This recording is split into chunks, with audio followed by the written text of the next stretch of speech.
Castlevania 64, developed by Konami Computer Entertainment Kobe and published by Konami for the Nintendo 64 in 1999. I remember being so excited for this game back when I was a kid, and I played it a lot. It did get some pretty good reviews back in the day, but since it's kind of got a bad reputation and a lot of hate and criticism for being not very good looking and too hard to get into, I mean, surely it's not that bad, is it? It's got to be better than people are remembering it. Well, thanks to my good buddy United Virus X, who sent me his spare copy. Go follow his YouTube channel. He does a lot of really good Doom stuff. I'll leave a link to his channel down in the description. We can find out. In the main menu, there are 3 control schemes you can choose from, depending on what's easiest for you to use. I don't think any of these are particularly bad, but I'm sticking with A because that's easiest for me. When you start the game, you can pick between 2 characters, Reinhard Schneider and Carrie Fernandez. More on them in a bit. I will almost never tell you what difficulty you should be playing any game on, because games are supposed to be fun, and how you choose to play your own game is nobody's business but your own. But this is one of those rare exceptions to the rule. You want to play on normal here, and the reason is because on easy, you can't even finish the game. At the end of the castle center, if you're playing on easy, you go up the elevator to finish the level, and then you have completed the game in easy mode. If you want to face the challenge of more stages, try normal mode. And then it just resets. I always really dislike when games do stuff like this. Why even have an easy mode if you're not going to allow your players to progress? Star Wars Shadows of the Empire does the same thing, and it just rubs me the wrong way. Anyway, you can select 2 characters, Reinhard Schneider and Carrie Fernandez.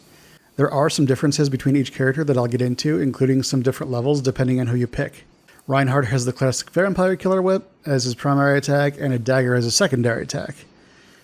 Carrie has Chakrams as a secondary attack and Magic Missile that tracks enemies as a primary.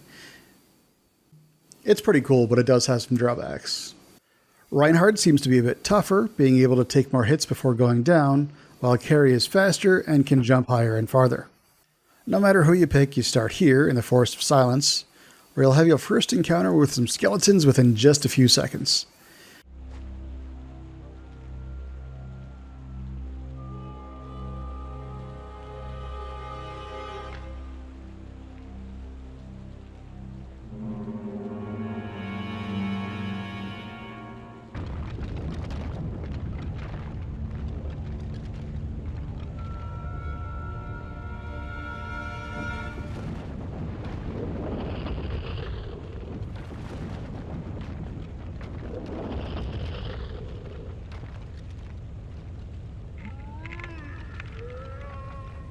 In standard Castlevania fashion, attack the torches to drop things like main weapon power-ups, sub-weapons, and red jewels. Red jewels replace hearts from most other Castlevania titles, for some reason. Within just a minute or so of starting the game, you have your first boss! A giant skeleton who can summon other skeletons by pounding on the ground.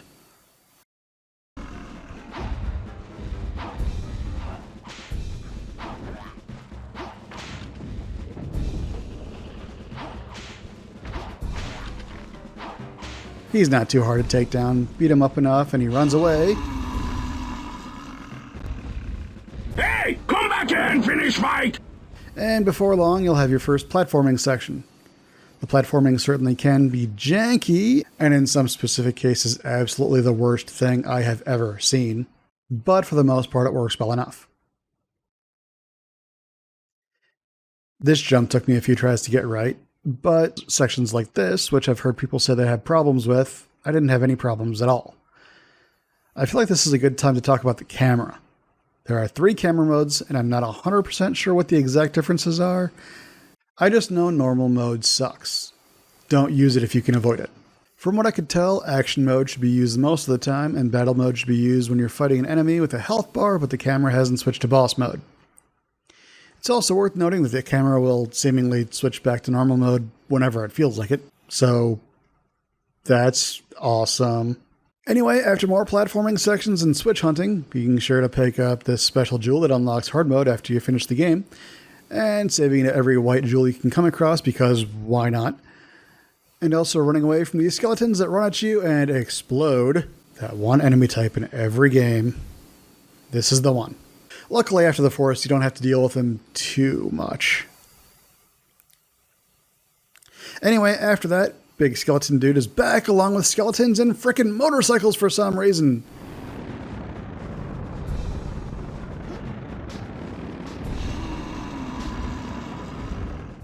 What year does this game take place in? I feel like they aren't supposed to be here and I love it.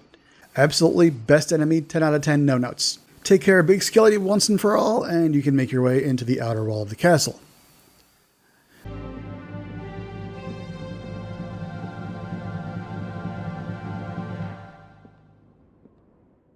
This level's pretty straightforward. Climb a tower, avoiding traps and bone pillars along the way. Take care of a white dragon boss at the top.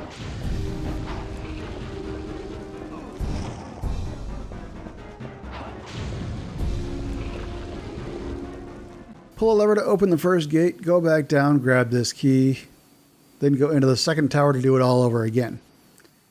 Second tower's trickier. Big chunks of the stairway have crumbled away, so you do a lot more platforming. It's not too bad, but if you're not careful, you can fall to your death. Once you're at the top, you have your first encounter with this asshole.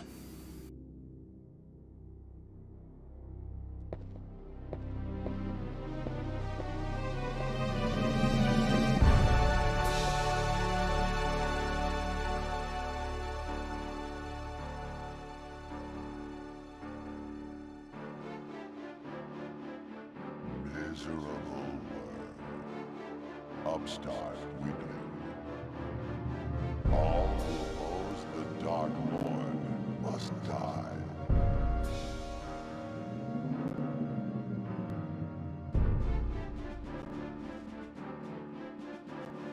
Come, meet your doom.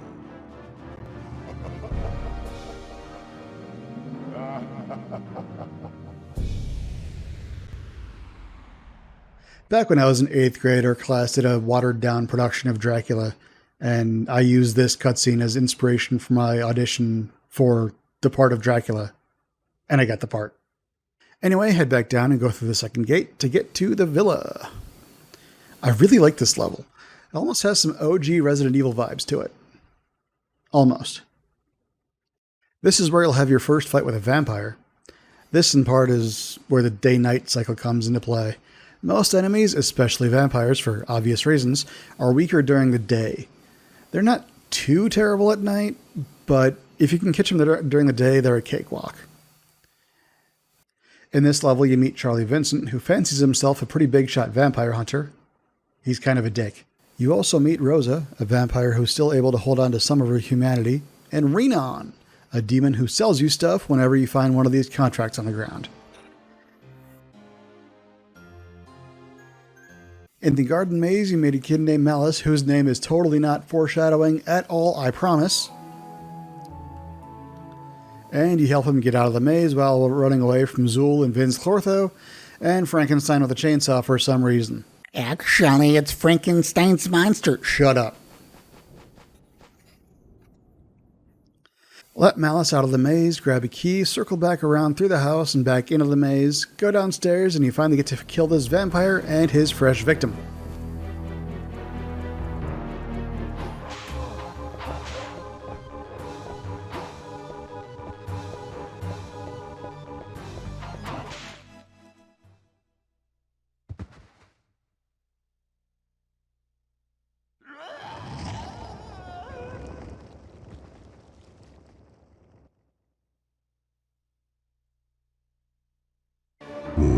Fresh victims for the ever-growing army of the undead.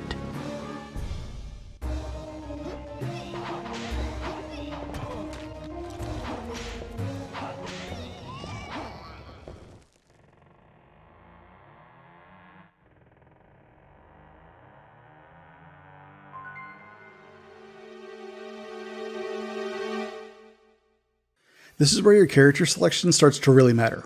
If you're playing as Reinhardt, you'll go through the tunnels, with some janky platforming sections and a whole bunch of these spider centaurs who can poison you, and here's where you'll see the other part of the day-night cycle affecting gameplay. Some doors can only be opened during the day, and some can only be opened at night.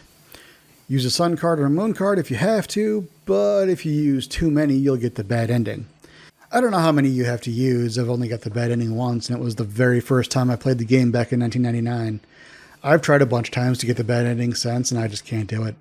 If you're playing as Carrie, you'll instead go through the waterway, which is a sewer level that isn't actually a sewer according to the Castlevania wiki. This isn't a bad level.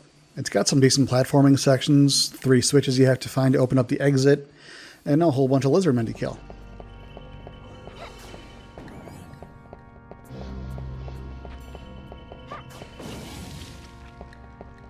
It's good times. At the castle center, if you're Reinhardt, you'll run into Rosa again, and if you're Carrie, you'll encounter Actrice, at least I think I pronounced that right, a witch in service to Dracula, because of course she is. Castle Center is probably my favorite level in the entire game.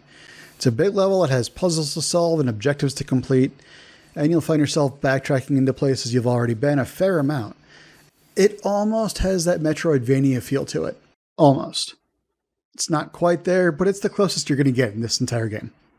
You have to take this magical nitro to a couple places with cracked walls to blow them up, and when you're carrying it, you can't jump or take damage or you'll explode. I have never wanted to jump around in a game so much in my life. Mostly because jumping is actually a little bit faster than running, but you know. Tell me I can't do something in a game and I'm going to want to do it. Not taking damage is easy enough, but sometimes things just go wrong.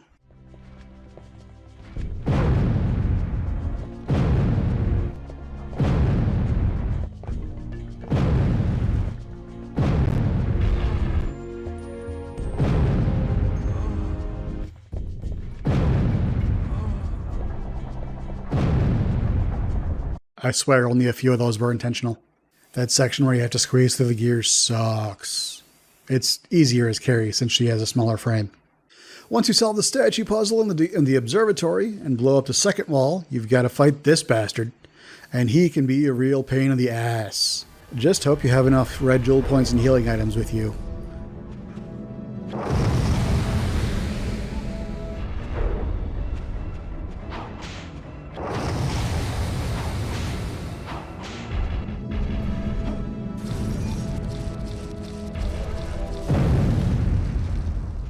Back in this room, you'll fight another boss. It's Rosa if you're Reinhardt, and it's your second cousin twice removed or some such thing if you're Carrie. Once you take him down, you can go up this elevator, and since we're playing on normal, we can actually progress through the rest of the game. Carrie goes to the Tower of Science, but we'll talk about that in a bit. I want to talk about the worst level in the history of video game levels ever. The Duel Tower. Fuck the Duel Tower. The Duel Tower is what you use to torture war criminals. Just make them play this piece of shit level. Design is simple, and it could be good if the platforming on this level alone weren't so god-awful. Basically, you fight a mini-boss, you climb up these platforms before the ceiling crushes you, you do some absolutely terrible platforming, rinse and repeat until you're done. Easy, right? These platforms are spaced in such a way that if you don't jump from exactly the right pixel, you'll miss, fall, and die. Especially here. This platform is the bane of my existence. I'm embarrassed to tell you how long this took me. I don't even remember how long it took me because I want to block this entire level from my memory entirely. You can avoid this particular jump by taking a shortcut, but even that requires a jump where you just kind of have to hope you make it, then climb up here and hope you don't get immediately knocked down by these swinging, spiky arms. Oh, did I mention there's no save points in this level? None. At all. Fuck the Duel Tower. Carrie's level is so much better. Tower of Science. It's mostly platforming, but way better. And there are save points. There are these turrets that you can destroy or not. You can pretty much just run past them if you want. Aside from the turrets, there isn't anything else to fight on the level here, so you might as well just destroy them.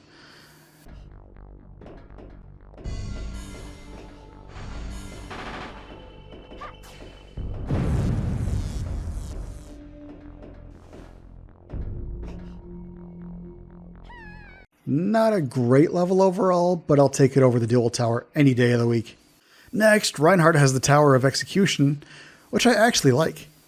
The music is awesome.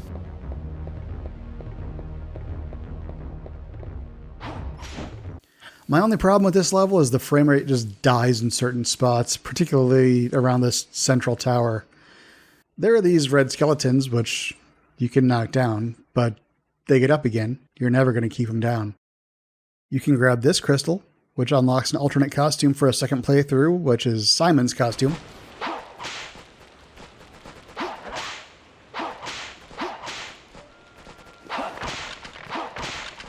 And there's this locked door, which you don't even need to open to finish the level. But I would be remiss in my duties as a nobody on YouTube if I didn't get the key and show you.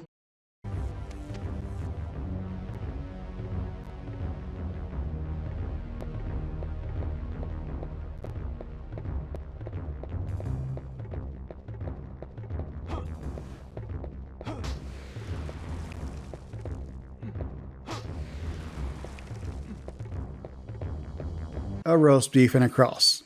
Not bad, but not amazing. Climb these stairs to finish the level. Carrie's next level is the Tower of Sorcery, and it has also got some truly shit platforming sections. Not because they're spaced badly, but because the platforms will literally disappear from under you if you aren't fast enough and you'll fall and die. Also, it's pretty difficult to judge platforming distance here for some reason. At least this one has save points. This is where you can get the jewel for Carrie's alternate costume, based on Maria.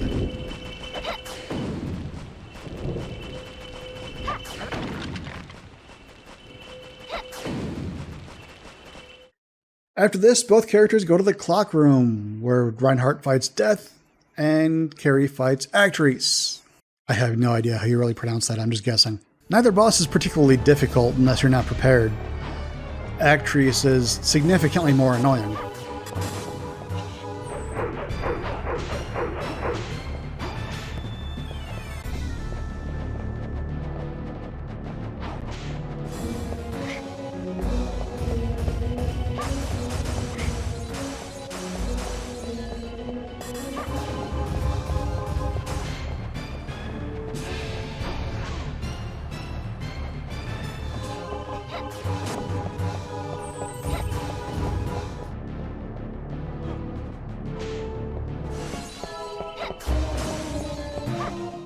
I remember the clock tower being a lot more difficult, but I might just be thinking of the one from Legacy of Darkness. It's basically a lot of jumping on gears to climb up, making sure you don't fall in between the gears or fall to your death, and grabbing a few keys to progress, jumping on more gears, and so on. It's pretty straightforward, and it's a decently designed level. From here, you go to the Castle Keep, where you might have a couple more bosses to fight depending on how long it took you to get here and how much money you've spent. Apparently I didn't spend enough money, so instead of just turning into a badass demon boss fight, Renan tells me there's some war and he wants to go make a profit. Whatever. Keep climbing the stairs and eventually you'll get here. Remember this asshole from the outer wall? If you don't have a lot of healing items and both power-ups, you're probably going to have a bad time here, but it's not too bad. He has a couple attacks that can really screw you up if you're not careful, and he can heal himself if he bites you.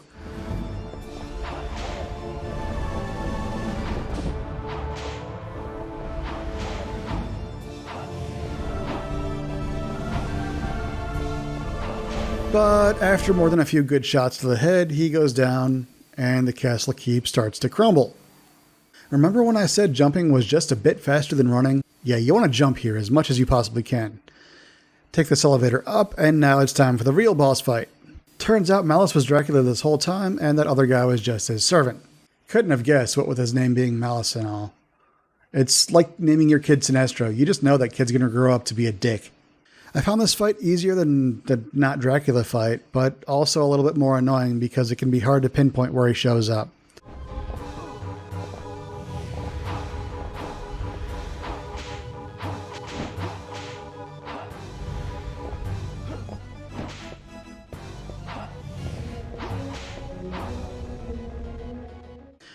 Once he goes down, if you've got the bad ending, that's just about it.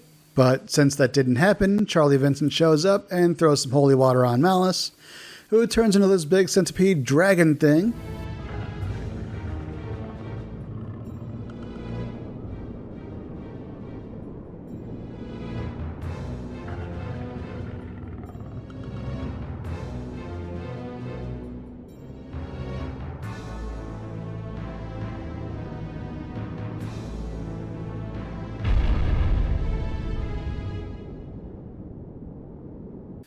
I hope you have a lot of healing items because this thing can knock half your health out in one hit. Carrie can afford to stay a bit farther away and avoid some of the close range attacks, but Reinhardt doesn't have that luxury. There's really no special tactic here, just hit him until he dies and keep healing yourself as needed.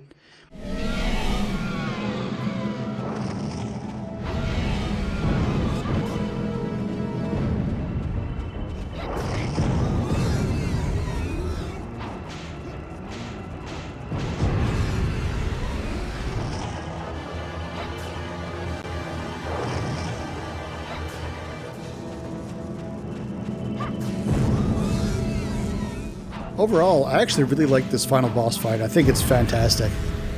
I definitely don't think Castlevania 64 is the worst entry in the series. I absolutely adored it as a kid, and getting to play it again just recently, I think it holds up fairly well. While it does have some truly bullshit and frustrating sections, overall it's really not a bad game. Legacy of Darkness, which is an updated version of the game that has 2 more playable characters with entirely different storylines and levels, is objectively a better way to play the game. But, yeah. Anyway, let me know what you thought about Castlevania 64 in the comments down below. If you liked the video, give it a thumbs up, and subscribe if you want, if you haven't already. Thank you so much for watching, and I'll see you next one.